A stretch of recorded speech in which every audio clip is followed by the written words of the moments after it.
حضرت عبداللہ ابن عمر ایک اونٹنی پہ بیٹھے تھے، اونٹنی بڑی پیاری لگی، بڑی خوبصورت تھی، بڑی بہترین تھی، بڑی صاف ستھری تھی۔ تو 2-3 دفعہ اپنے غلام سے کہا یار بڑی پیاری ہے، بڑی خوبصورت ہے، دیکھو اس کا چلنے کا انداز کتنا نرالا ہے۔ آج کل بھی ڈرائیور گاڑی چلاتے ہیں تو کہتے ہیں بڑی ہلکی پھلکی ہے جی، بریکیں بھی بڑی ٹھیک ہیں جی اس کی، فلاں معاملہ بھی اس کا بڑا صحیح ہے۔ وہ اتنی پسند آئی اونٹنی تو اونٹنی سے اترتے ہی فوراً کہنے لگے اس کو نشان لگا کے قربانی کے جانوروں میں چھوڑ دو، یہ زیادہ پیاری ہے، اسے رب کے رستے میں خیرات کریں گے۔ کیوں؟ ایک باریک نکتہ صوفیاء نے بیان کیا ہے۔ اللہ کے نیک بندے کہتے ہیں کسی جگہ بھی تمہارا دل اللہ رسول کے مقابلے میں الجھنا نہیں چاہیے۔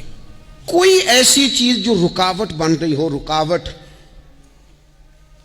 وہ کیا کہتے ہیں کچرا آ گیا ہے، اس کچرے کو لوگ ٹھیک نہیں کرتے، کہتے نکال دو تاکہ معاملہ صحیح رہے۔ ایک چھوٹا سا باریک سا ہلکا سا دھاگے کی طرح کا ایک ٹکڑا اگر کسی وقت گوشت کا آپ کے دانت میں الجھ جائے نا، وہ سارا ذائقہ تباہ کر دیتا ہے۔ لوگ مختلف چیزیں لے کے خلال کرتے ہیں دانتوں کا تاکہ وہ نکل جائے، کیونکہ ذرا سی بھی چیز اگر کسی جگہ رکاوٹ بن جائے نا، آپ بڑا بہترین کھانا کھا رہے تھے، زبردست غذا آپ کھا رہے تھے، ایک صرف اس میں نا ہلکا سا دانہ ایسا ہے جو سخت تھا، کچرا آ گیا، روڑا آ گیا، تو وہ سارے کھانے کا ذائقہ تباہ کر دیتا ہے۔ بعض لوگ ایسے ہوتے ہیں کہ ایک بال نکل آئے نا کبھی کھانے میں سے تو کھانا چھوڑ دیتے ہیں، کہتے ہیں یار یہ سارا ذائقہ خراب ہو گیا۔ ہمارے ساتھ یہ ہوا ہے، یہ تو ہے نا دنیاوی معاملات، اسی طرح کا مسئلہ روحانی زندگی میں ہوتا ہے۔ کئی دفعہ نا ہم ماننے کو تیار نہیں ہوتے، لیکن ہمارے اوپر دولت کی محبت پوری طرح سوار ہوتی ہے، وہ سجدے میں ذوق آنے نہیں دیتی۔ شہرت کی محبت پوری طرح سوار ہوتی ہے، وہ درود و سلام کا، ذکر کا، عبادت کا ذائقہ لگنے نہیں دیتی۔ وہ جو کہا تھا نا والذین آمنوا اشد حبا للہ، ایمان والے سب سے بڑھ کر اللہ سے پیار کرتے ہیں، سب سے بڑھ کر رسول اللہ صلی اللہ علیہ وسلم سے محبت کرتے ہیں۔ کیوں کہا گیا تھا؟ اس لیے کہ ان محبتوں کے مقابلے میں ذرا بھی کوئی اور محبت آتی ہے، روحانی ذائقہ خراب کر دیتی ہے، ہمارا دل نہیں لگتا، ہم بور ہوتے ہیں، ہم پریشان ہوتے ہیں۔ مسئلہ یہ ہے کہ جس دل میں صرف رب رسول کو ہونا چاہیے تھا، وہاں شہرت آ گئی ہے، شہرت کی محبت آ گئی ہے، دکھاوا آ گیا ہے، مال آ گیا ہے، کئی قسم کے ہم نے بت معاذ اللہ اکٹھے کر لیے، اور پھر وہ ساری کیف مستی آئے۔ یہ کیسے ہو سکتا ہے؟ حضرت عبداللہ ابن عمر رضی اللہ تعالیٰ عنہ کے پاس ایک گدھا تھا، ہم پنجابی میں تو کہا کرتے تھے کہ بڑا ساؤ جانور ہے، بڑا دھیما ہے، بڑا اچھا ہے، سواری بھی کرتے تھے اس پہ، اس پر بوجھ بھی رکھتے تھے، اور بھی کئی کام، جانوروں کا چارہ بھی اس پہ رکھ کے لایا جاتا تھا۔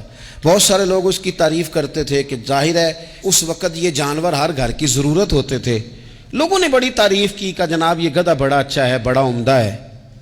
اب بعض چیزیں ایسی ہوتی ہیں جن سے دل لگ جاتا ہے۔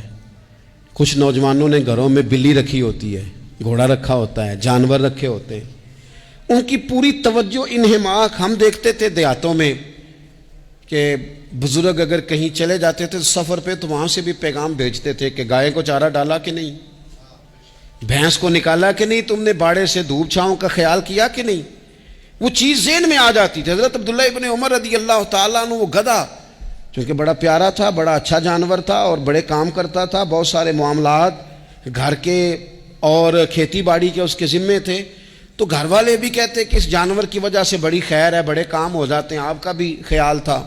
حضرت عبداللہ ابن عمر ایک دن گھوڑے سے نیچے اترے یا اس گدھے سے نیچے اترے تو خادم کو بلا کے کہنے لگے اسے لے جاؤ اور بیچ کے پیسے اللہ کے رستے میں خیرات کر دو۔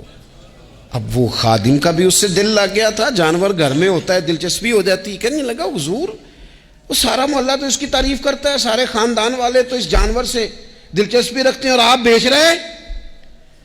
آپ فرمانے لگے جس طرح سب کا دل اس کی طرف ہے نا کہ اچھا جانور ہے، میرا بھی ہو گیا ہے، لیکن میں اپنے دل کو سوائے رب رسول کے کسی اور طرف ہوتا دیکھ نہیں سکتا۔